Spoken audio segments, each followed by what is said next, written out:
bonjour. Bonjour. Alors vous êtes un maire heureux et inspiré puisque d'abord nous sommes sur ce magnifique port de Gruissant et ensuite nous avons pu voir tout au long de la journée combien ce concept Odyssea, dont vous êtes finalement le pionnier, on va dire, fonctionne et à quel point vous avez réussi à convaincre les citoyens d'ici et toutes les couches de population. Nous avons vu des pêcheurs, nous avons vu des restaurateurs, nous avons vu des sauniers, nous avons vu des chercheurs archéologues. Alors ce petit miracle, comment ça s'est produit? Racontez-nous. Je crois que tout simplement, il faut être d'une part passionné, il faut croire à notre histoire, il faut avoir un regard très très porteur sur la Méditerranée, berceau de la civilisation, avec les flux, avec les échanges, avec toute notre histoire, et puis tout simplement avoir autour de nous donc des porteurs de projets, de mettre un réseau de la Méditerranée vers l'intérieur des terres, favoriser l'émergence des nouveaux métiers, des métiers anciens, de tous ces gens qui font de ce territoire et redonner un peu d'humanité, un peu de lien qui, ma foi, n'existait pas trop. Et c'est tout ce projet, parce que Odyssea, on en parle depuis des années. Et aujourd'hui, moi, je suis ravi pour plusieurs raisons. Les premières raisons, c'est que dans le cadre des collectivités, notamment de la grande collectivité régionale, le président Christian Bourquin a souhaité mettre en place l'organisation sur l'agglomération de Narbonne avec 38 communes et bien sûr avec l'expérience de Gruissant et de mailler d'abord ce territoire. Et puis si on réussit ce premier passage, on va multiplier l'ensemble de tous les ports du Languedoc-Roussillon avec le réseau Odyssea. Et puis dans le cadre des chemins de l'histoire, de créer aussi ces traces, donc sur les traces d'Ulysse, des chemins, à nous de voir un peu comment on peut organiser ces trajets de la Méditerranée, de port en port, avec toute cette organisation, les réseaux. Vous savez, nous sommes dans une société où on sait qu'on est dans des difficultés économiques depuis 2008 et c'est à nous d'inventer de nouvelles consommations, de sensibiliser les touristes qui sont de passage, les habitants, qu'on a un terroir extrêmement riche et ce terroir, il faut donc essayer de le consolider avec tous les produits que vous venez de parler, et puis toute notre histoire ancienne avec ce port romain, puisqu'on est aux portes du deuxième port après le port de Rome, et là aussi on est sur la romanité, on est sur la viticulture, on est sur la pêche, on est sur tous ces produits qui font la force d'un territoire. Et puis dernièrement aussi les salins de Gruissant avec le sel, où là aussi peut-être aussi Gruissant, peut-être aussi Odyssea, on a réussi le pari fou de démontrer que modestement on pouvait développer une activité qui était en train de mourir. Et là on va l'associer avec Odyssea. Bref, on est dans une démarche très très positive. Et puis la Méditerranée. La Méditerranée, vous le savez peut-être, le président de région veut créer le Parlement de la mer, d'ailleurs qui sera opérationnel le 11 juillet. Et à travers la Méditerranée, c'est toute cette culture qu'on veut essayer de mettre en synergie. Voilà, donc de créer ce chemin de l'histoire, créer du trafic, créer de l'émergence, créer une vraie activité économique, parce qu'il existe dans le cadre des marketing beaucoup de modes opératoires, mais là je crois que c'est nouveau, c'est bien, et moi je suis un passionné de nouvelles technologies, d'innovation, et là aussi c'est vraiment un projet complètement neuf à construire avec tous nos partenaires, mais également au niveau des élus. Et là, le côté intéressant, c'est qu'on ne regarde pas l'étiquette politique. Ce qui est important, c'est de travailler tous main dans la main, un peu cette union sacrée qu'on arrive des fois à développer quand il y a un dossier extrêmement sensible. Donc en fait, c'est à la fois humaniste, à la fois réaliste, et à la fois, ça semble indiquer quand même qu'il y a une inflexion du centre de gravité de l'Europe vers la Méditerranée. Donc vous pensez que le futur, ça va se jouer en Méditerranée? Oui, moi je crois depuis quelques années que d'ailleurs les deux présidents de la République à travers l'Union pour la Méditerranée ont donné le ton.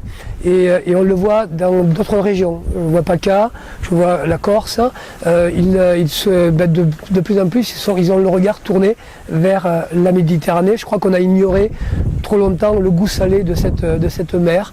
Et c'est à nous, élus, vous savez, nous ne sommes que des passeurs, nous ne sommes que des témoins de l'histoire récente. Et il est grand temps de se préoccuper de son environnement. Déjà, on dit qu'il y a une partie qui serait peut-être polluée, mais là aussi c'est important de mettre des gros moyens pour que cette Méditerranée, qui est une mer fermée, elle puisse s'ouvrir sur toutes les générations, tous les peuples, et puis aussi peut-être avec Odyssea, parce qu'il faut toujours rêver d'essayer de rencontrer ou d'apporter la paix dans des pays malheureusement qui souffrent ou qui sont en guerre. Donc Odyssea, c'est tout ça, c'est pas uniquement qu'un concept marketing, c'est une histoire, c'est de la consommation, et puis moi qui suis modestement l'ancien joueur de rugby, vous voyez les deux maillots de rugby de l'aviron grissané, je suis un passeur, je l'étais quand j'étais plus jeune, et là j'ai envie de continuer à passer donc le ballon et de passer les produits en destination donc de Marseille avec le bateau qui va rejoindre Marseille prochainement.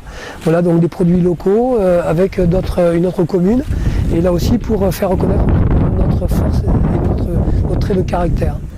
Hasard de calendrier, le 11 juillet, vous parlez du Parlement de la mer, dont on salue évidemment la naissance, mais le même jour donc débarquent à Marseille les arts et savoir-faire du Languedoc-Roussillon, dans lesquels évidemment Gruissan tient une part prépondérante, puisque Gruissan est le pionnier. Alors bon, là moi j'ai envie de dire que les soldats de la paix, c'est la culture, et pas la culture uniquement des philosophes, etc. La culture, c'est-à-dire tout ce qui fait que les gens peuvent vivre ensemble, c'est ça la culture. Donc la nourriture, l'environnement, la nature, etc. Et c'est ça qu'on va essayer d'amener à Marseille. Il y a quelques produits qui sont là, donc ces quelques produits qu'on verra tout à l'heure, je vais vous en rendre compte. Donc nous avons le sel de vos étangs, donc qui capte la lumière magnifique des étangs. Nous avons ici un élément qui est émouvant parce que c'est l'ancien port de Gruissan, et qui donc montre que c'était l'avant-port de l'immense port de Narbonne, dont plus personne ne sait que c'était le deuxième port de Méditerranée occidentale. Donc il faut quand même le rappeler, c'était quelque chose d'énorme. Ensuite, quelque chose de très émouvant, le next photo, donc puisqu'on a pu discuter avec vos pêcheurs, et donc il semble qu'imprimer Saint-Pierre c'est important ici, et ça donne lieu à une fête. Alors là, je vais vous dire aussi comment on fait pour Didier Codorniou, l'art de cette authenticité dans une station touristique. Ça peut paraître un petit peu. Non, mais c'est la force du caractère et c'est les traits de cette commune. Elle est belle et rebelle. Donc elle est belle par son environnement qui est protégé, avec la Clappe, avec donc la chapelle Notre-Dame des Eaux-Îles, le chemin de pèlerinage, avec les cénotaphes, les ex-voto. Et je crois que quand on est conscient de ce patrimoine riche, notre devoir c'est de le protéger, même de l'embellir, de le promotionner, mais de faire très attention aux rites, aux us et coutumes. Et nous sommes très attachés ici à célébrer dans la tradition, dans la paix, cette ferveur populaire. Vous savez, le jour de la Saint-Pierre, qui est une fête ni croyante ni païenne, et là il y a une profondeur d'âme et d'esprit. Et là je peux vous dire que les pêcheurs, la population, ils sont vraiment submergés par cette magnifique fête des pêcheurs par rapport à la tradition maritime. Donc vous voyez, tout se rejoint. Donc l'histoire avec la Rome antique, avec les pêcheurs, avec donc ces familles de marins qui ont péri en pleine mer, avec les produits de la nature, avec l'huile d'olive, avec le vin qui était déjà élaboré par les Romains. Georges Frêche, l'ancien président de région, me disait un jour quand il est venu sur le massif de la Clappe, en me disant regarde, retourne-toi. Et en fait, c'était la Méditerranée. Et je lui disais, oui, il y a la mer. Mais il me dit, imagine-toi donc que les Grecs sont venus planter les premiers pieds ici dans le massif de la Clappe. Voilà. Donc c'est tout ça, c'est toute cette tradition, cette histoire qu'il ne faut pas ignorer, parce qu'en même temps, l'ignorance peut amener à des dérives incroyables. Et donc, ce que je vous disais, donc, nous transmettons partageons modestement notre savoir. Vous êtes là aussi pour mettre tout en lumière, en perspective et fier donc sur l'art de vivre méditerranéen. Je crois que ça résume tout à fait l'art de vivre méditerranéen, ce que nous essayons de créer avec le réseau Odyssea. Et le 11 donc je m'excuse, je ne pourrais pas être parmi vous. Mais vous y serez, puisque vous serez à l'écran. Et je crois qu'en tant que rugbyman, puisqu'on est toujours rugbyman, on reste que rugbyman, je crois que le ballon que vous offrez à Odyssea, c'est une belle place et un bon ballon. Voilà. Merci à vous. Bonne journée. À Marseille!